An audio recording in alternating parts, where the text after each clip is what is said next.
Production. Cha Victory, let me tell you a story. Upenu wakakosha kudarika iPhone. Muka museni achigeza mabori.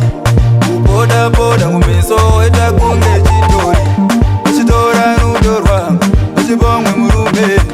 Achitora rudo rwangu, achibongwe murume. Baba haran, nagara tizara, kuiswa bajita, newa megatora kumbari. Kuchengetwa zondo kumbira, kadenda irori zondo kumbira ishe. Kuchengetwa zondo kumbira, kadenda irori, denda irori. Hadi chakone mudiwa, wakati baya pamoya, nefuma ni hombe.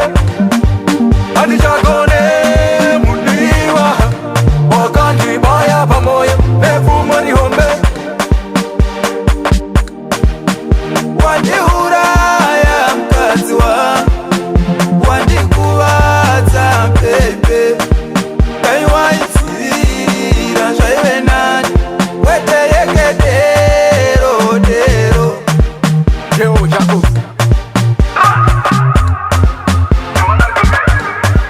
Dakuyehuka bakokwanaya ingatohondire ininda tota kandangomirira fuga guruva dingaburezeiko munehirikomba mudiwa wangu jali wangu kumamumane panzehere ondicho sikone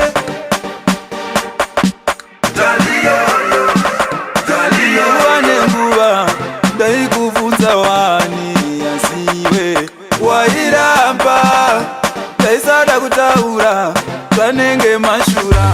Kuurira mabhizo ekarara uchiridzwa pozo, zvaive nani ndaiwaipiwa muso.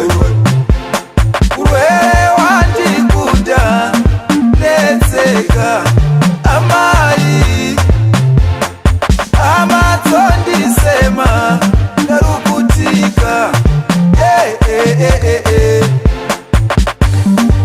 Hadi chakone mudiwa, wakati baya pamoya, nefuma ni hombe. Hadi chakone mudiwa, wakati baya pamoya, nefuma ni hombe.